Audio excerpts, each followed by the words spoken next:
I've never seen a badass koala as badass as that koala was in this episode with the damn tuxedo, a purple koala. That shit was just like, wait, badass koala? So this episode, I want to talk a little bit about something that I noticed with this particular episode. It seems as though the pacing of Hunter x Hunter went from, like, lightning fast, where they were adapting, I don't know, 3, 4, 5 chapters sometimes, an episode, to it seems as though they're doing maybe, like, 1 or 2 or something, because I've noticed that the pacing has slowed down a lot compared to recent events. Like, we literally aren't just zooming by anymore. We're like just staying in one particular place for the most part. We're like learning a little more about the Chimera ants, and I've noticed that the pacing has went incredibly a lot slower than it was. Now, I don't say that it's necessarily slow. I say that it's just slowed down because it was just like ridiculously, you know, fast, but in a good way, and now it's just like a lot more slower. I don't know what happened. I guess it's just because we're getting closer to, you know, the end of the material that Yoshihiro Togashi has created, so they're kind of slowing it down. And I'm not sure if any of this was filler or not. I don't think so, but I'm not really sure because I'm not, you know, I've never read the manga or anything like that. But if any of this is filler, then let me know, because some of the events did seem like a little bit like, I'm not so sure, like, would that actually have happened or anything.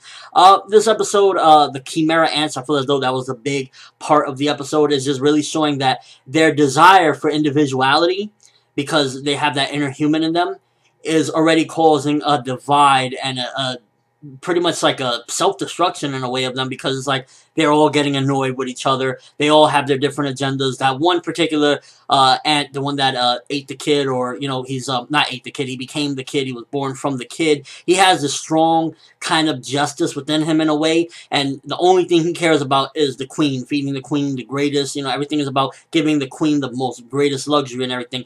And you can see that he doesn't like senselessly killing people. It's like he feels, I guess, fine when he's killing people for the queen, but other than that, he doesn't want to see people die. And when that one was particularly gonna, you know, like, take that guy and eat him for later, he was, like, really dead serious about it. And once again, that just shows that I think that he's gonna be more pivotal later on. I don't know if that was filler or whatnot, but I think that he's gonna be very important later on as far as, like, for different things, because it's just showing that he is, like, even though he's a Chimera ant, he only really pledges loyalty to the queen, and that's really it. He doesn't really care about eating people. He doesn't care about any of that. It's all about the queen, and that's it. And it kind of just shows that, like, that little boy really had something special to him, and it's a shame that he ended up getting eaten. Thought it was pretty freaking hilarious where they were having to go to the GNL, I believe it was called GNL, and they had to, like, strip and all that shit. And the guy says something like, no gold, no this, no that, no silicone. And the girl and the other people had to leave. I was like, you know, if there was some big-breasted bitches like some Tsunade chicks in there, it would be hell for them to get through. So I thought that was kind of funny. And for the most part, that's really what the episode was in a nutshell. They went through that little GNL thing. They're heading towards there now, whatever. I guess they were heading towards the destination now.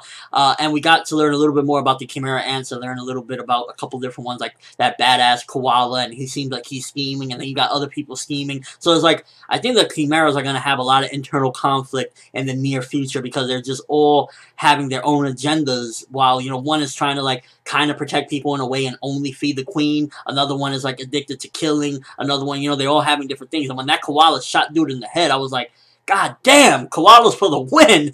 You know, if you watch straight through to this particular part of the review, I want you to comment at the end of your comment, koalas for the win, because I just found that hilarious. Like, yo, when do you get epic koalas?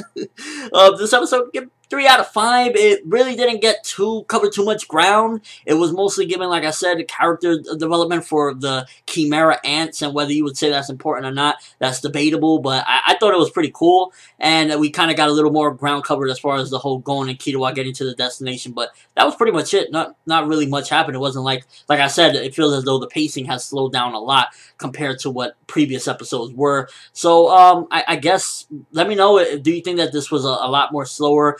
If any manga readers want to tell me, was any of this filler, because it felt like some of it might have been filler or something, with the extra people going around through the forest and seeing, like, all the Chimera ants killing these humans or whatever, seeing the dead humans. I don't know. Let me know if any of this was filler, and also let me know, do you think that that badass koala is the greatest koala you've ever seen?